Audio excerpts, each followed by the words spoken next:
Hello everyone. बेटा आज हम अपना नया टॉपिक स्टार्ट करने जा रहे हैं। जो थर्ड चैप्टर है हमारे पास क्लास 9 का कोऑर्डिनेट है ज्योमेट्री। हम इसका बेसिक पढ़ेंगे कि कोऑर्डिनेट ज्योमेट्री क्या होती है एंड इट्स यूजेस, और इसके यूज हैं वो क्या हैं। तो कोऑर्डिनेट ज्योमेट्री क्या होती है? एक अलजेब्रिक एक्सप्रेशन होता है, अलजेब्रिक नंबर होता है, ठीक है।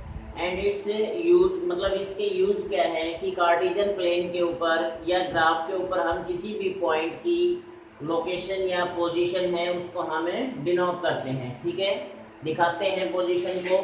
तो इसके अंदर हम कुछ मेन पॉइंट्स के ऊपर बात करेंगे। जैसे मैं ये कहूँगा कि कोऑर्डिनेट एक्सिस क्या होती हैं, कोऑर्डिनेट एक्सिस क्या होती है। मैं आपको एक बात क्लियर कर देता हूँ।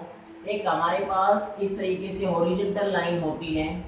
अब डायरेक्ट क्वेश्चन यही पूछा जाता है कि हॉरिजॉन्टल लाइन है वो किसको रिप्रेजेंट करती है। ये हॉरिजॉन्टल लाइन है।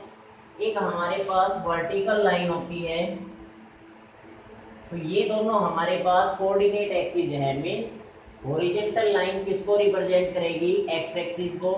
ये हमारे पास एक्स हो जाएगा, ये क्या हो जाएगा? एक्स डैश हो जाएगा, ये y हो जाएगा और ये y डैश हो जाएगा, ठीक है। मींस कोऑर्डिनेट एक्सिस कौन सी होंगी? हॉरिजॉन्टल लाइन और vertical line. Means x axis और y एक्सिस है वो दोनों कोऑर्डिनेट एक्सिस होंगी। और ये जो प्लेन है इसको हम बोलेंगे कार्टेशियन प्लेन, ठीक है। अब हमारे पास ये टू लाइंस हैं। अब दोनों एक्सिस जिस पॉइंट पे इंटरसेक्ट करेगी, कट करेंगी, उसको हम क्या कहेंगे? ओरिजिन कहेंगे। मींस एक्स एक्सिस और y axis, the point of intersection of x axis and y axis is called origin. Origin को हम यहाँ से ओ से लिखते हैं, ठीक है। कोऑर्डिनेट एक्सिस होगा, ओरिजिन होगा हमारे पास। तीसरी जो बात आती है क्वाड्रेंट। अब ये जो हमारे पास कार्टेशियन प्लेन था, ये प्लेन था, ये कोऑर्डिनेट एक्सिस इस प्लेन को कितने पार्ट्स में डिवाइड कर रही है? 1, फर्स्ट, सेकंड, थर्ड और 4। ये जो 4 पार्ट हमारे पास, इनको हम क्या कहेंगे? क्वाड्रेंट कहेंगे, ठीक है। नेक्स्ट जो हमारे पास है कोऑर्डिनेट ऑफ ए पॉइंट।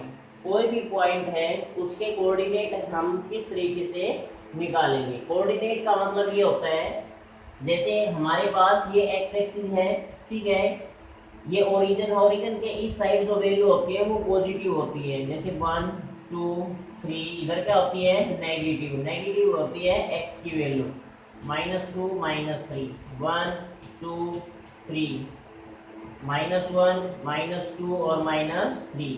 जैसे किसी भी पॉइंट की हमें पोजीशन बतानी है, जैसे हमारे पास कोऑर्डिनेट ऑफ ए पॉइंट का मतलब ये होता है कि x की वैल्यू क्या है और y की वैल्यू क्या है। मींस क्या है कि हमारे पास जैसे कोई पॉइंट है 2 और 3, ठीक है, किसी भी पॉइंट के कोऑर्डिनेट फाइंड आउट करने हैं तो ये देखना है कि वो जो पॉइंट है वो x एक्सिस से कितनी दूर है और y एक्सिस से कितनी दूर है, मतलब कितनी यूनिट डिस्टेंस पे है।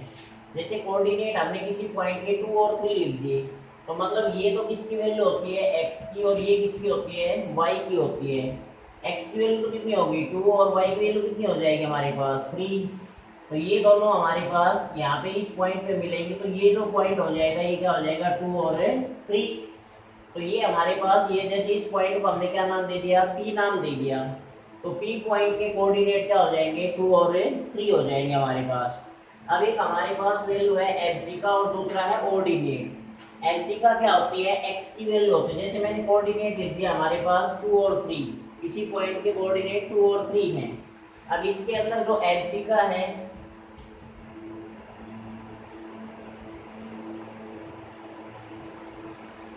LC का है वो तो कितना हो जाएगा? 2। मींस x की वैल्यू, और जो ऑर्डिनेट है वो क्या हो जाएगा हमारे पास? 3 हो जाएगा। मींस y की वैल्यू। आप ऐसे याद रखो कि LC का होता है वो क्या होता है हमारे पास? x की वैल्यू होती है, और कोऑर्डिनेट होता है वो क्या होता है? y की वैल्यू। कई बार इसकी स्टेटमेंट आ जाती है, तो y की वैल्यू जैसे हमारे पास इसके अंदर 2 है, x की वैल्यू इसके अंदर क्या है? 2 है, तो LC का कैसे कहेंगे? The distance from the y axis. कई बार इस तरीके से आ जाता है कि जैसे फिल इन द ब्लैंक्स आ जाता है कि the distance from the y axis is called, उसको क्या बोलते हैं हमें? LC का। ठीक है। The distance from the x axis means ये डिस्टेंस है, ये कितने हमारे पास 3 यूनिट है। The distance from the x axis ये क्या हो जाएगी हमारे पास कोऑर्डिनेट हो जाएगा। ठीक है, तो ये कुछ बेसिक से पॉइंट्स थे इसके बारे में एक और मैं बात क्लियर कर देता हूँ आपको। अब जो कोऑर्डिनेट है वो किस तरीके से, जैसे हमने बात की 4 कोऑर्डिनेट की, हमने 4 कोऑर्डिनेट की बात की है। अगर किसी पॉइंट के डायरेक्ट कोऑर्डिनेट गिवन है तो उसके कोऑर्डिनेट कैसे बताएंगे, फर्स्ट, ये सेकंड, ये थर्ड, ये फोर्थ। अब फर्स्ट कोऑर्डिनेट के अंदर अगर यहाँ पे इस जगह पे कोई भी पॉइंट आएगा उसमें दोनों वैल्यू कैसी होंगी बताओ, x क्या है पॉजिटिव और y भी क्या है पॉजिटिव। ठीक है, तो हमारे पास इसमें फर्स्ट कोऑर्डिनेट में x पॉजिटिव और y भी क्या हो जाएगा पॉजिटिव।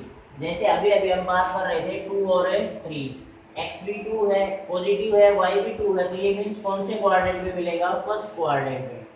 सेकंड कोऑर्डिनेट में आ जाओ, ये हमारे पास x इधर क्या होता है नेगेटिव होता है, क्या होता है नेगेटिव, तो इधर कौन सी वैल्यू आएगी, x एक्सिस नेगेटिव और y एक्सिस है पॉजिटिव।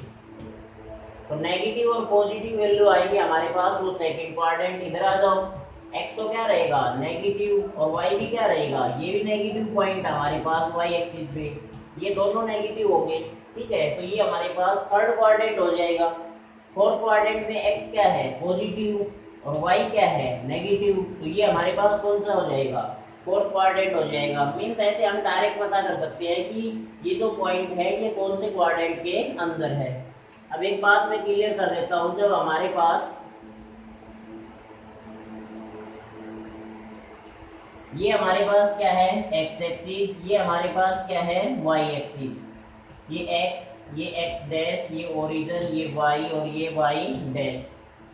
जब हमारे पास कोई x इज इक्वल टू 0 है और y इज इक्वल टू हमारे पास क्या है भाई 3 है, जैसे मीन्स कोऑर्डिनेट क्या बन गया 0 और 3, इसको रिप्रेजेंट करना है। x की वैल्यू 0 है तो ये जो पॉइंट है ये कहाँ पे मिलेगा हमारे पास y के ऊपर मिलेगा। ठीक है, क्योंकि x तो 0 होगा तो y के ऊपर मीन्स 1 2 3, जैसे x इज इक्वल टू 0 होगा और y इज इक्वल टू 3, मतलब 0 होगी वैल्यू x की, तो y, तो यहाँ पे हम डिनोट करेंगे y के ऊपर ही दिखा देंगे इसको 0 और 3। ठीक है ना।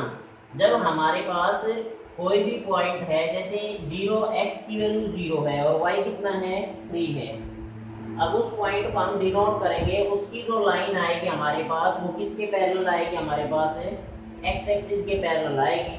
मीन्स अब जैसे मैं लाइन ड्रॉ करूँगा तो ये लाइन बनेगी इसकी, ठीक है ना, ग्राफ के ऊपर, तो ये किसके पैरेलल हमारे पास x एक्सिस के पैरेलल है। ठीक है, जब y 0 होगा हमारे पास तब x पे वैल्यू आएगी वो किसके पैरेलल हो जाएगी, y एक्सिस के पैरेलल हो जाएगी। तो ये छोटी छोटी बेसिक है, इनका ध्यान रखना है। अब नेक्स्ट वीडियो के अंदर हम इसका एक्सरसाइज करेंगे। ठीक है, इट्स ओके।